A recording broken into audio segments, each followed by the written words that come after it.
Igreja Açores, o programa com a atualidade da Diocese para ouvir ao domingo, ao meio-dia, na sua Antena 1 Açores. Olá, seja muito bem-vindo a mais um Igreja Açores. No programa de hoje vamos conversar com a jornalista Lília Almeida, da Antena 1, sobre a mensagem do Papa Francisco para o 55º Dia Mundial das Comunicações Sociais. Mas antes disso, vamos atualizar as notícias da Diocese de Angra. Nos últimos dias, o número de infecções por Covid-19 voltou a aumentar em ilhas que estavam sem casos ativos. O Corvo registrou os 2 primeiros casos desde o início da pandemia. O Pico voltou a importar infecções, mas a vida pastoral decorre dentro de alguma naturalidade, refere o ouvidor Padre Marco Martinho. Graças a Deus que na Ilha do Pico temos poucos casos. No entanto, já tivemos alguns dias sem termos casos positivos, mas, no entanto, não podemos escurar das nossas responsabilidades e de todos os cuidados que devemos ter, também na celebração da nossa fé. Continuamos com as nossas celebrações, as nossas igrejas estão abertas, as nossas catequeses estão a funcionar presencialmente, mas cumprir todas as normas de segurança, com a higienização dos espaços, a higienização das mãos, o uso das máscaras, estamos a ter todos os cuidados. E isso que apelamos ao nosso povo é que continue a tê-los na vivência da sua vida e também na vivência da fé, no interior das nossas igrejas e também nas atividades pastorais. Aquilo que desejamos é que, de facto, este vírus seja ultrapassado o quanto antes, mas até lá não podemos nunca esquecer a responsabilidade pessoal de cada um, a responsabilidade comunitária e vivendo com segurança a celebração também da nossa fé e da vida pastoral. Os Açores registram atualmente 505 casos positivos ativos na região, sendo 426 em São Miguel, 56 na Ilha Terceira, 17 no Faial, 4 no Pico, 1 nas Flores e 1 no Corvo. A ouvidoria da Praia da Vitória reuniu na passada terça-feira os representantes dos 20 impérios com o diretor regional da Saúde, de forma a decidir sobre as celebrações do Espírito Santo deste ano. A conclusão foi unânime. As celebrações do Espírito Santo serão adiadas pelo 2º ano consecutivo, adiantou o ouvidor, Padre Emanuel Valadão Vaz. Depois de ouvir também a Autoridade de Saúde, as comissões, os representantes das comissões das Irmandades foram da opinião que seria mais importante, de facto, adiar para o próximo ano, mais uma vez, a questão da celebração dos Domingos do Espírito Santo. Porquê isso? Porque, de facto, também a Autoridade de Saúde foi-nos dizendo que a situação não só neste momento continua instável, como poderá continuar instável nos próximos meses. E era muito provável que não se pudesse realizar manifestações públicas. E aqui entenda-se na questão do Espírito Santo, são dos cortejos, dos almoços, das funções, inclusive até dos próprios terços que se rezam em casa dos imperadores. Sabemos que se juntam das pessoas em espaços pequenos, tudo isto na situação que estamos e futuramente na situação que não se prevê ainda muito segura, achou-se de facto que não havia condições para se fazer aquilo que todos os imperadores gostariam de fazer. Ainda assim, algumas comissões e imperadores vão distribuir esmolas. Perceber que dentro destas restrições poderá haver algumas hipóteses, por exemplo, da questão de esmolas, de distribuição do pão e do vinho, mas tanto de forma a que não haja aglomerados, mas que possam ser distribuídos porta a porta, principalmente na questão dos bolos, não é? Que habitualmente se faz também aí, ou o ano passado também, alguns impérios distribuíram pão, outros carne também, depende dos impérios, mas há esta possibilidade. O que não pode haver é aglomerados, não é? Aglomerados, por isso, de pessoas, e isso está fora de questão, e oxalá que a situação atual não descambe, para ver se de facto nós conseguimos nos livrar disso. As comissões nomeadas para 2020 voltam assim a transitar para 2022. 17 ouvidorias juntas numa reunião online para debater o futuro da pastoral familiar na Diocese de Angra. O encontro inédito, que juntou todas as ouvidorias, permitiu associar caras a nomes que até então falavam unicamente por telefone, garante o casal responsável pelo Serviço Diocesano da Pastoral Familiar, Anita e Carlos Dias. Esta reunião portanto, teve os participantes desde o Corvo a Nordeste. Foi uma reunião que, salvo 2 ou 3 pessoas, portanto, que não puderam estar presentes por situações pontuais e pessoais, mas que se escusaram, obviamente, por o facto de não estar presentes, teve, portanto, os ouvidores ou os párocos responsáveis da pastoral familiar e os casais de ligação. Com toda a equipa diocesana, obviamente, que esteve presente, e foi muito gratificante nós vermos, portanto, a equipa diocesana cada casal tem a seu cargo uma ouvidoria, portanto, telefonicamente já contatava com o senhor ouvidor e com o casal, e verem-se cara a cara no ecrã foi muito interessante. A equipa responsável pelo serviço garante que a conclusão imediata do encontro é que as ouvidorias, apesar de todas tão diferentes, têm muitos pontos de convergência e que os desafios são idênticos para todas. A reunião serviu também para planear o próximo ano, que será dedicado às famílias como um aliado para chegar a mais núcleos familiares açorianos. Nós vemos aí, enquanto pastoral familiar, enquanto membros de uma pastoral familiar, nós vemos aí uma situação privilegiada para agarrarmos as famílias e para nós trabalharmos em prol da família, portanto, para a divulgação da pastoral familiar e para realmente conseguirmos chegar. A equipa da pastoral familiar concluiu também os desafios que as famílias açorianas enfrentam agora em contexto de pandemia. Começa logo pelo problema económico, porque hoje em dia sabemos que com esta pandemia muitas famílias perderam o seu poder económico e depois, como sabemos, a situação, portanto, agrava-se a todos os outros níveis. O problema económico, infelizmente, nós temos desde da pobreza envergonhada, que nós acabamos por só saber dela em última instância ou em situações limite, quando já houve depois problemáticas muito maiores associadas a esta, e em relação depois a toda a dinâmica, as dinâmicas familiares. Obviamente que o confinamento vem trazer problemáticas enormes dentro dos seios das famílias. Só para lhe dar um exemplo, enquanto professora, eu assisto a problemáticas de variadíssima ordem. Eu chego a ter alguns encarregados de educação que me dizem: abram a escola que eu não aguento mais. E isto é um grito de ajuda, é realmente chegar a um ponto de não aguentar mais. E isto já será o juntar de problemáticas económicas, problemáticas sociais e depois das próprias dinâmicas familiares. O próximo passo da pastoral familiar é dinamizar iniciativas conjuntas que permitam um conforto espiritual, aproveitando os dinamismos das famílias nos Açores. Gastar as solas dos sapatos é o desafio do Papa Francisco aos jornalistas, na mensagem para o 55º Dia Mundial das Comunicações Sociais, que acontece a 16 de maio. O cônego Ricardo Henriques, diretor do Serviço Diocesano da Pastoral das Comunicações Sociais da Igreja, avalia a mensagem como um apelo à comunicação enquanto a experiência. E até há uma expressão muito interessante que ele usa, que nós temos que ir atrás onde estão as pessoas e temos que gastar as solas dos sapatos, o que significa que não serve um jornalismo de secretária, mas é preciso ir ao encontro, é preciso ir ver, estar com as pessoas, ouvi-las, recolher as sugestões que a própria realidade apresenta, e aí é que realmente é que deve ser o jornalismo.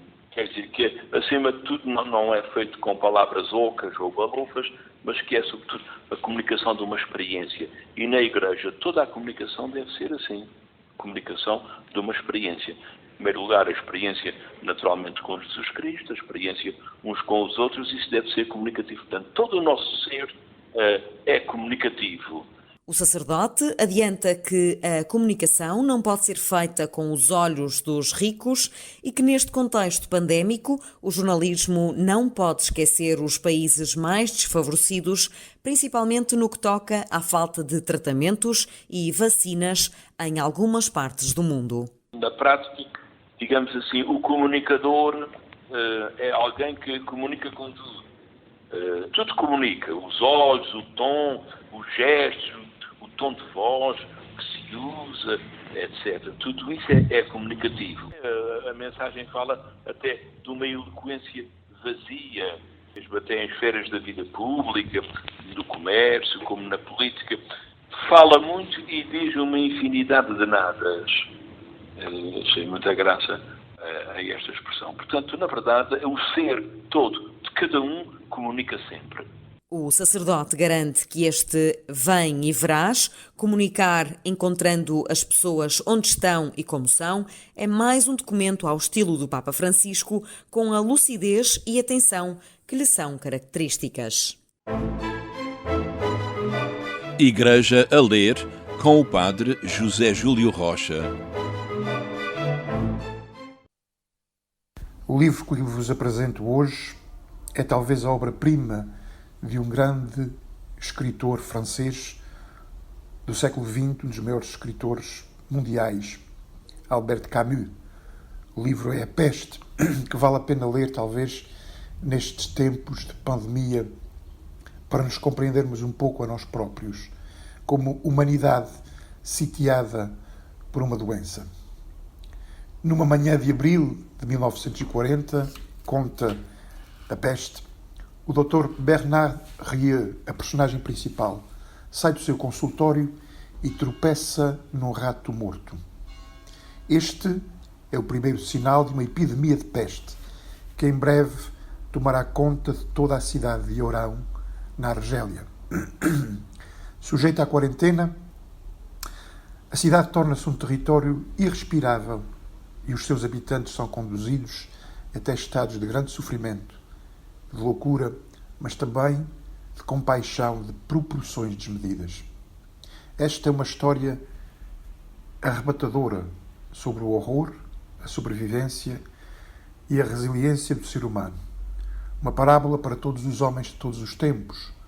Um romance magistralmente construído, publicado originalmente em 1947, que consagrou definitivamente o autor como um dos grandes escritores da literatura moderna.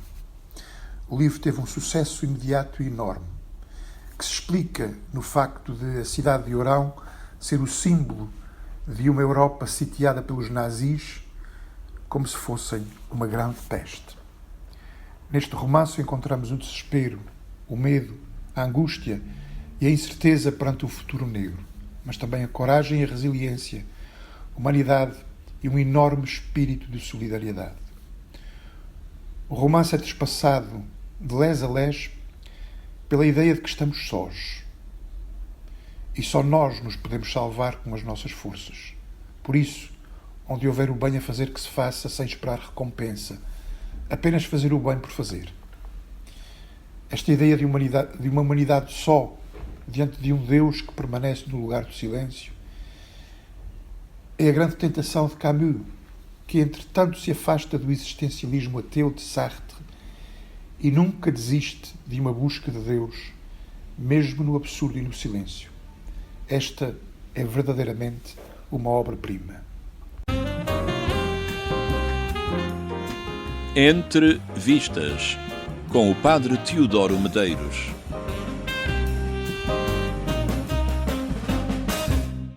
Surviving Death, Sobreviver à Morte, é uma série do Netflix. Trata de fenómenos insólitos, mas muito apelativos, como o das experiências de quase morte, quando alguém está clinicamente morto durante algum tempo e encontra um túnel de luz, uma sensação de paz e amor, ou encontro com seres que ou não são reconhecíveis, ou então são entes queridos que já partiram deste mundo, acabando, obviamente, pelo regresso à consciência e à vida normal e que possibilita o contar dessas experiências a outras pessoas. Outros fenómenos estudados são o dos médiums, pessoas que parecem falar com falecidos e ainda a reencarnação. O primeiro episódio sobre as experiências de quase morte apresenta não só alguns casos impressionantes de quem passou por elas, mas também o testemunho de cientistas que as estudam há muitos anos e que garantem que não há uma explicação biológica ou neurológica para as mesmas. Elas acontecem quando não se registra nenhuma atividade cerebral na pessoa. Por essa razão, fala-se mesmo da consciência pessoal como independente de qualquer suporte biológico. É uma verdade científica que casa muito bem com o que as religiões dizem desde há milénios e faz repensar a suposta oposição entre fé e ciência. Surviving Death consiste apenas em 6 episódios no Netflix. Um santo domingo, bom visionamento e uma boa semana para todos. A convidada desta edição do Igreja Açores é Lília Almeida, jornalista da Antena 1 Açores. É a convidada deste programa com muita honra. Olá, Lília, obrigada por estar connosco. Hoje vamos abordar a mensagem do Papa Francisco para o 55º Dia Mundial das Comunicações Sociais. Chama-se Vem e Verás, comunicar encontrando as pessoas onde e como são. É o título deste documento do Papa Francisco, onde desafia os jornalistas a gastarem as solas dos sapatos. E é esta mesmo a expressão utilizada. Lília, obrigada por estares connosco. O Papa Francisco diz que a atualidade da comunicação social é uma crise editorial e que, e passo a citar, corre o risco de levar a uma informação construída nas redações e diante de um computador com informação debitada através de terminais de agências e sem se sair à rua. Esta é cada vez mais uma realidade? Infelizmente é. É na comunicação social na generalidade, a nível mundial, acontece um pouco por todos os países, acontece em Portugal e acontece aqui nos Açores, que é a realidade com que eu convivo todos os dias. Por falta de verbas, por falta de recursos humanos, por falta de meios, porque a informação exige cada vez mais que se faça uma informação mais rápida, onde não há tempo para tratar os assuntos. O importante é dar o mais rapidamente possível a informação, faz com que cada vez mais o jornalista esteja sentado à secretária. Recebe informação através das agências, recebe informação através dos meios de comunicação dos governos, recebe as informações das instituições através de e-mail, recebe muita informação cada vez mais pelas redes sociais. E o que é que o jornalista faz? Pega nessa informação, faz com que ela tenha uma linguagem mais acessível à maior parte das pessoas e rapidamente transforma esses dados que recebe em notícia rápida, pouco mastigada, praticamente passa diretamente dos meios de informação das agências noticiosas para o público, para a notícia na internet, para a notícia na rádio, para a notícia na televisão com imagens de arquivo muitas vezes, para uma notícia feita para os jornais e depois o que é que acontece? A notícia, o importante é que a notícia saia diretamente e muitas vezes o jornalista não vai ao local, não vai comprovar, não vai ver se efetivamente as coisas se passaram e são efetivamente da maneira como como a notícia efetivamente se passou.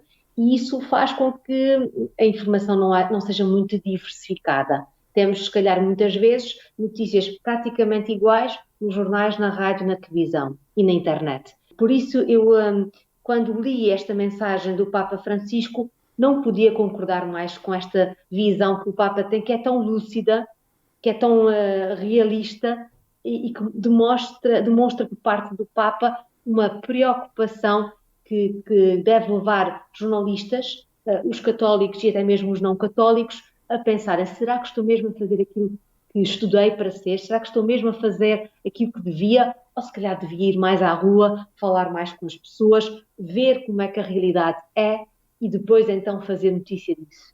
No fundo, gastar as solas de sapatos, não é? É óbvio que continua a haver informação que é feita na rua, não estou a dizer que não é feita, é óbvio que por exemplo, estamos agora nesta fase de pandemia, muitos jornalistas no continente, por exemplo, temos ouvido que muitos jornalistas estão à porta dos hospitais a ver as ambulâncias, infelizmente, em filas de espera no Hospital de Santa Maria. Há muitos jornalistas que acompanharam, por exemplo, a campanha eleitoral na rua com os candidatos. Há muitos jornalistas que continuam a fazer reportagem de investigação, mas não são a maioria. São, infelizmente, a minoria, porque o noticiário, os telejornais, o jornal precisa de ir para o ar e para a rua todos os dias. É preciso encher páginas de jornais. E como é que isso se faz? Com muitos jornalistas que estão nas redações, sentados à secretária, a produzir notícias. É muito mais fácil, por exemplo, na minha rádio, pegar num telefone, ir para o estúdio, pegar num telefone, ligar por telemóvel a uma determinada fonte, a um determinado político, a um determinado responsável por uma instituição, por uma ordem, por exemplo, neste caso das pandemias, ligar aos responsáveis da ordem, ligar das ordens dos enfermeiros, da ordem dos médicos, aos virologistas. Tudo isto é muito mais fácil ligar do que ir ter com essas pessoas e ouvi-las, porque demora mais tempo, perde-se muito mais tempo. Em vez de fazermos um trabalho, se calhar fazemos 2 trabalhos num dia ou 3 num dia, em vez de perdermos tempo e irmos ao local. O que é que se perde não indo ao local? É isso que o Papa diz, que eu achei tão engraçado, porque não se comunica só com as palavras, comunica-se com os olhos. Isto é tão engraçado. Foi como dizia Santo Agostinho, nas nossas mãos temos os livros, mas nos nossos olhos temos os acontecimentos. Nós, quando estamos frente a frente com uma pessoa, quando estamos a ver olhos nos olhos aquilo que ela nos está a contar, é completamente diferente do que gravar apenas uma entrevista por telefone, porque nós vemos os olhos, as expressões, os gestos com as mãos, até mesmo os silêncios podem falar mais do que apenas uma entrevista feita por telefone ou uma entrevista com base num e-mail ou algo assim, porque efetivamente perde-se muita informação, perde-se muita verdade quando as coisas não são feitas olhos nos olhos e quando não são feitas vendo realmente aquilo que a pessoa nos está a dizer. A notícia, costumo dizer aos jornalistas mais novos que vão aparecendo nas nossas redações, que ir ao local, a notícia é muito diferente e é muito melhor. O jornalismo, no fundo, também é contar histórias e a história é sempre contada de outra forma quando é vista com os olhos, digamos assim. E, portanto, este contar histórias no jornalismo está a perder-se um bocadinho com esta questão da agenda frenética, da agenda política, de tudo o que é urgente. Está a perder-se esta tendência que existia para contar as histórias das pessoas, para acompanhar? Perde-se porque, por exemplo, não há muito tempo, porque como há poucos recursos, todos aqueles que estão a trabalhar são canalizados para a informação diária. Logo, não há muita possibilidade de tirar uma pessoa da informação diária e colocá-la, por exemplo, a fazer uma grande reportagem. Uma grande reportagem é preciso tempo, é preciso ir ao local, é preciso gravar testemunhos, é preciso gravar histórias, é preciso gravar sons. Depois de todo este trabalho feito, é preciso regressar à redação e trabalhar estes sons, para depois conseguir fazer um trabalho, às vezes de 10, 20, 30 minutos, um trabalho bem feito, um trabalho em que se conta histórias, que se conta aquilo que o jornalista viu, com sons, com música, até torná-la atrativa para contar exatamente essa história que queremos contar. Pode ser tudo e mais alguma coisa, pode ser sobre determinadas pessoas, pode ser sobre uma instituição, pode ser sobre um acontecimento, pode ser sobre uma história simples, até que pode viver muito com que pode-se contar e que pode ser atrativa para o público.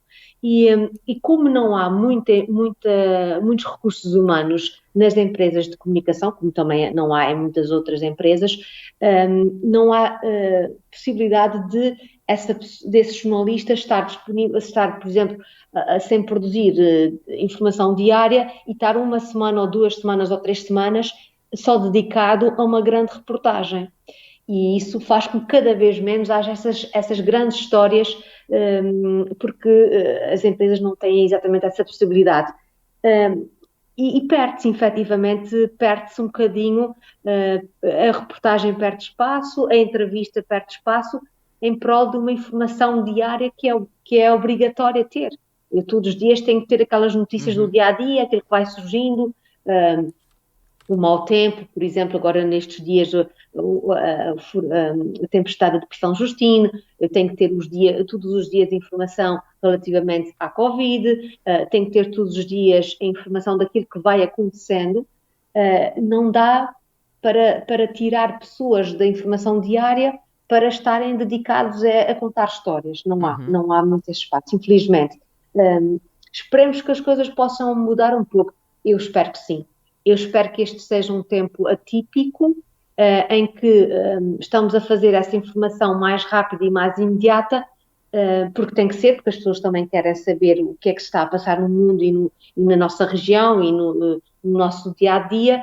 Eu espero que isto depois vá melhorando e possamos depois voltar a ter tudo aquilo que é normal falarmos sobre a nossa sociedade e sobre o nosso dia-a-dia, sobre a nossa região e sobre o nosso país. Eu espero que sim, que isso seja de alguma forma passageiro e que possamos voltar a ter depois informação mais dedicada às pessoas e uma informação mais local, aquela informação que chega ao povo, que chega ao público. Espero que é essa a minha esperança, que possamos voltar a ter uma informação que procura a verdade, que vai à rua, que vai escutar as pessoas e que não tira, diz o Papa, que não tira conclusões precipitadas, que não cultiva preconceitos, mas é aquela informação real que conta histórias para as pessoas. Eu espero sim que em breve possamos ter essa informação dessa forma. Concordamos então que esta mensagem está ajustada à atualidade dos órgãos de comunicação social. Esta lucidez do Papa Francisco no que toca à comunicação e aos órgãos de comunicação social são uma mais-valia para ele ter boa imprensa, e passo a expressão, e vamos ter também que explicar o que é que isto significa, para o Papa Francisco ter a boa imprensa que tem. Ter boa imprensa, como é que se explica? É cair nas graças, no fundo, da imprensa, da comunicação social, que é, de facto, algo que o Papa Francisco conseguiu desde o primeiro momento. Eu penso que, para católicos e não católicos, o Papa Francisco é uma figura consensual, poderei assim dizer, porque ele é muito humano, ele é sempre foi desde o início e percebe-se que não é fingido, não é feito para a fotografia, é completamente natural. E como tal, os meios de comunicação social e a internet, sobretudo, passam muito essa imagem do Papa humanista. É um Papa que, quando fala, as pessoas ouvem. É um Papa que, quando vai à rua, quando vai às maternidades, quando chama os sem-abrigo, as televisões, as rádios e os jornais passam muito as imagens do que é que ele faz. Como tal, ele tem, efetivamente, na minha opinião, e tem meios de comunicação que divulgam essas imagens e tem uma boa imprensa. O que não acontece, se calhar, não vou dizer com a restante igreja, mas se calhar na globalidade... a igreja instituição, não é? Tem mais dificuldade em passar a sua mensagem. O Papa Francisco vende-se facilmente. Não sei se as pessoas conseguem perceber isso. Vende-se, ou seja, a imagem dele, a mensagem dele passa muito bem. Quem não se recorda, no início da pandemia, quando Itália estava com um número de casos que não pensávamos que pudesse acontecer, e infelizmente Portugal veio a acontecer nesta segunda e terceira vaga da pandemia, quem não se recorda da imagem do Papa Francisco sozinho na Praça de São Pedro a rezar pelas vítimas e a rezar pela cura e a rezar por todas as pessoas que estavam contaminadas. Quem não se recorda destas imagens tão fortes? Por isso é que eu digo, ele consegue passar, toda a gente viu na internet, toda a gente viu nos meios de comunicação, porque foi transmitido pelos meios de comunicação todos àquela hora, ou seja, o Papa Francisco consegue passar essa imagem. Tudo o que é a restante igreja tem mais, se calhar, mais dificuldade em passar, porque o Papa, como tu dizias, caiu nas boas graças e toda a gente gosta de o ver e gosta de saber a sua opinião. Por isso é que também, quando eu leio esta mensagem que é para os meios de comunicação social, eu acho que é uma lição para todos aqueles que são ou não católicos. E eu gostei tanto que ele tivesse essa lucidez de falar para os jornalistas tentarem fazer uma informação mais real, mais verdadeira, mas termos cuidado com algumas coisas e termos cuidado com as notícias falsas. Achei de uma lucidez enorme quando ele fala da internet, que a internet fez com que todos nós jornalistas, tivéssemos que rever a nossa maneira de fazer jornalismo, porque as coisas, qualquer pessoa pode ser, de alguma forma, um contador de notícias, porque basta pôr na internet e depois todos os amigos vão comentar e vão partilhar e tudo isto. Cada pessoa de alguma forma, tornou-se um contador de histórias para o bom e para o mau, porque efetivamente há muitas coisas más, mas ele apela a que todos nós tenhamos atenção às notícias falsas. E esse é o papel do jornalista, é ver o que é verdadeiro e o que não é. E a partir daí fazer a triagem dessa informação e depois dar a conhecer às pessoas.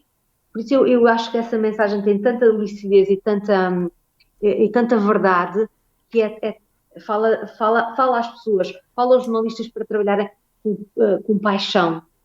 Porque quem vai para jornalista tem que ter essa paixão. Eu não acho que seja qualquer pessoa que tem capacidade para ser jornalista. Ou se tem ou não se tem.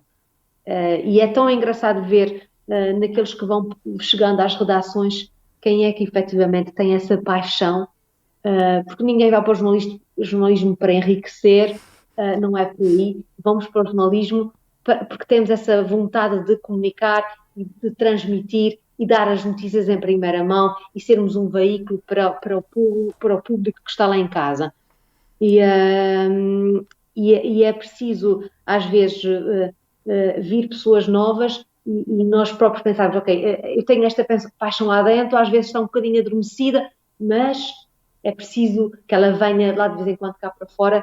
E este texto fez-me pensar um pouco, será que eu não tenho que voltar a ser aquela jornalista cheia de garra, cheia de vontade de dar as notícias em primeira mão, de dar bem feito, fazer bem feito, o texto bem feito. Fez-me pensar muito que jornalista que quer ser, que deve ser. Sendo o Papa Francisco o rosto da Igreja Católica, como é que se explica este contrassenso que é o Papa Francisco ter uma boa imprensa e a Igreja, enquanto instituição, não conseguir tão bem passar esta mensagem? Como é que avalias a comunicação da Igreja enquanto instituição no mundo? Talvez haja um pouco de preconceito, talvez, do público em relação à Igreja. Talvez seja isso. Continuamos a ver a Igreja como uma instituição, se calhar fria, com muitas regras, que não consegue de alguma forma passar bem a sua mensagem. Talvez seja isso. Mas eu penso que, como é óbvio, há exceções. Há sempre igrejas, e há sempre padres, há sempre responsáveis que conseguem passar a sua mensagem. É óbvio, como toda a regra, há exceção. Estava aqui a pensar, por exemplo, quando as igrejas fecharam, há alguns padres aqui também na nossa paróquia, na nossa diocese, que conseguiram fazer as missas, por exemplo, através da internet, e eu cheguei a seguir algumas, porque eu também, como é óbvio, também não ia, e cheguei a seguir algumas que havia noites em que havia 500, 600, 1000 pessoas a acompanhar essas eucaristias. Ou seja, determinados padres conseguiram passar a sua mensagem mesmo em tempos de pandemia, porque mostravam às pessoas que também tinham tinham essa tristeza de não conseguir realizar as Eucaristias e passaram para a internet. E as pessoas seguiram, ou seja, havia padres que conseguiam que o seu rebanho fosse atrás dele, mesmo com as igrejas fechadas. Isso para mim é uma vitória da Igreja. Consegue passar a mensagem mesmo em tempo de pandemias e mesmo com as igrejas fechadas. Porque, infelizmente, o que acontece é que a Igreja continua, de alguma forma, muito fechada para o seu rebanho e depois não consegue passar muita mensagem. Infelizmente, a Igreja só é notícia, muitas vezes, por coisas negativas. Infelizmente, pelos escândalos de pedofilia. Muitas vezes a Igreja é notícia quando há casos, por exemplo, de missionários ou de irmãs ou de padres que são assassinados ou que são são vítimas de crimes em determinados países. Infelizmente, a Igreja só é notícia pelas más notícias. Não sei se concordas, Tatiana, mas infelizmente acontece muito isso.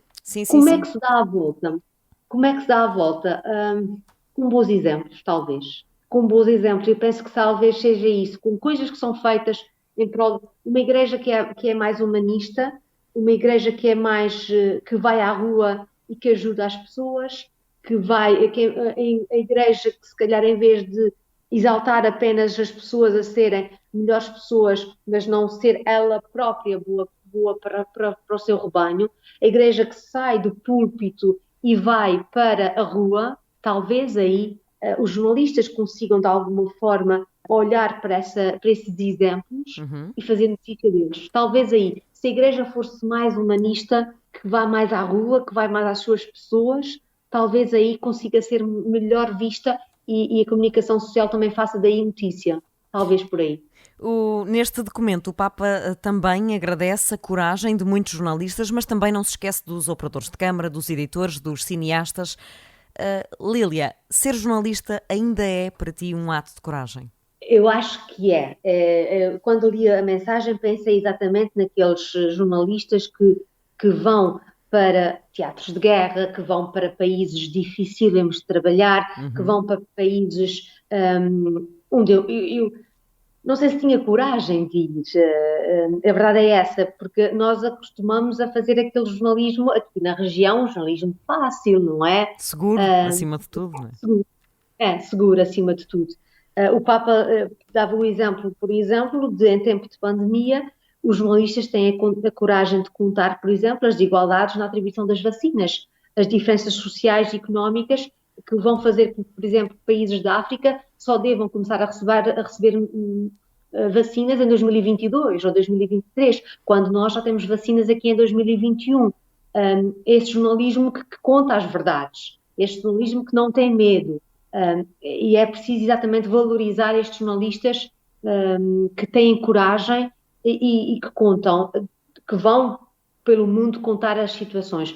Eu também dou-lhes os parabéns e que orgulho tenho em ter colegas assim. O meu dia-a-dia é um dia-a-dia tranquilo. É óbvio que nestes tempos de pandemia, por exemplo, quando se vai à rua, também nós corremos algum risco e tenho colegas que trabalham nas minhas... Eu normalmente faço mais trabalho de edição e, como tal, tenho colegas a quem peço para irem para a rua e vão fazer diretos e estão a contar aquilo que estão a ver e que vão sem medo. Vão com responsabilidade, mas vão sem medo. O Papa lembra exatamente estes jornalistas que vão sem medo e que bom que os há. Que bom que os há, que eles estão na rua, eles estão a contar-nos. Infelizmente não, são cada vez menos, mas ainda continuam a existir, ainda bem que os há. Que bom que há jornalistas que continuam a fazer essa informação, continuam a contar as verdades onde quer que elas estão a acontecer. Lília Almeida, na tua condição de cristã, alguma vez condicionou, de certa forma, a tua condição de jornalista? Alguma vez estiveste assim num duelo interior nas tuas duas condições? É uma boa pergunta. Eu acho que ser católica faz com que eu tente, a cada notícia que eu faço, ser mais verdadeira, não ser preconceituosa, não tirar conclusões precipitadas, tentar ser a jornalista e a cidadã mais verdadeira possível. Acho que o jornalismo faz com que eu tente ser a cada dia melhor pessoa e melhor jornalista. E como é que se é melhor jornalista? Contando sempre a verdade. É esse o meu grande lema, ser imparcial e contar sempre a verdade. Não ser, não empolar as coisas, não ser exageradas na maneira como eu conto as coisas. Porque o jornalismo, infelizmente, é um jornalismo que muita gente segue, aquele jornalismo que exagera um pouquinho, em que se calhar as coisas não estão tão mais assim, mas tenta-se de alguma forma que as coisas sejam muito dramáticas. Eu não gosto do jornalismo dramático, não é o meu estilo de trabalho.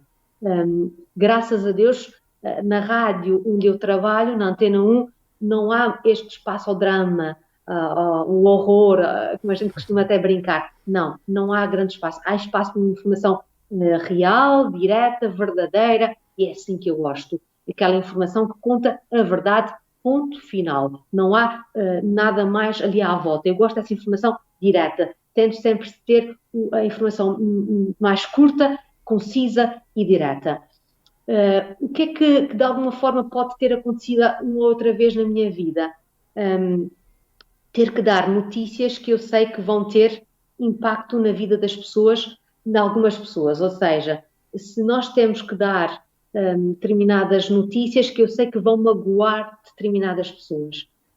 Infelizmente, tenho que as dizer, tenho que as contar, independentemente de eu saber que podem ter efeitos perversos na vida das pessoas.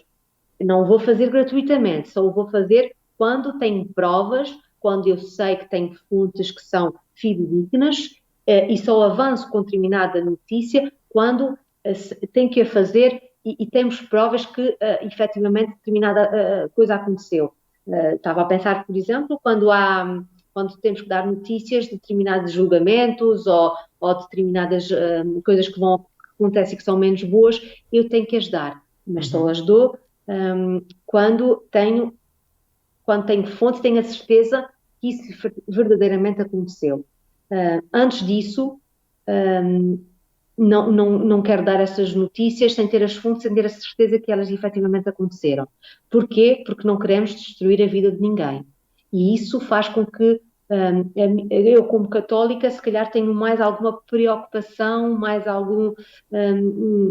penso duas vezes, agora, será que esta notícia não vai destruir a imagem de uma pessoa?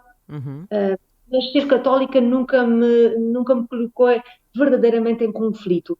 Por outro lado, ajuda-me a ser melhor jornalista e melhor pessoa. Lília Almeida, muito obrigada por ter estado connosco neste espaço de rádio, que no fundo também é a sua rádio. Obrigada pelo seu testemunho e por esta agradável conversa. Muito obrigada, Tatiana, por esta oportunidade e por estas simpáticas perguntas e de termos juntas debatido um pouco desta mensagem do Papa Francisco, de quem eu sou fã. O Igreja Açores regressa na próxima semana com mais convidados especiais e com mais atualidade da Diocese de Angra. Igreja Açores, o programa com a atualidade da Diocese para ouvir ao domingo, ao meio-dia, na sua Antena 1 Açores.